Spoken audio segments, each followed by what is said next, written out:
হাঁটু ব্যথার একটি ঘরোয়া ব্যায়াম। এই একটি ব্যায়ামই যথেষ্ট আপনার হাঁটু ব্যথা দূর করার জন্য। আমি নিয়মটা দেখাচ্ছি।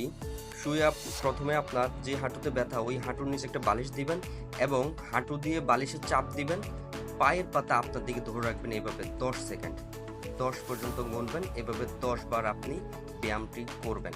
যদি আপনার 2 পায়ে সমস্যা হয়ে থাকে তাহলে 2 পা একসাথে বালিশ দিয়ে হাঁটু দিয়ে বালিশে চাপ দিবেন, দেন পায়ের পাতা আপনার দিকে টেনে ধরে রাখবেন।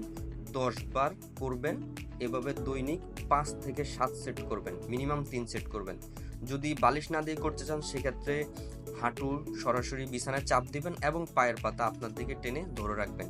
একই নিয়ম, 2 পায়ে ব্যথা হলে এইভাবে আপনি ব্যায়ামটি করবেন।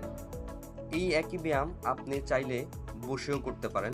সেক্ষেত্রে আপনার হাঁটুর শেষ অংশটা বিছানার বরাবর থাকবে, এরপর পায়ের পাতা টেনে ধরে রাখবেন। বলে রাখা ভালো, যদি 5 থেকে 7 দিন করার পর আপনার হাঁটু ব্যথা উন্নতি হয় তাহলে আপনি ব্যায়ামটি চালিয়ে যাবেন, নতুবা আপনি নিকটস্থ কোনো ফিজিওথেরাপিস্টের শরণাপন্ন হবেন অথবা আপনার আশেপাশে যেই ডক্টরে থাকুক ওনার কাছে আপনি হাজির হবেন। ধন্যবাদ সবাইকে।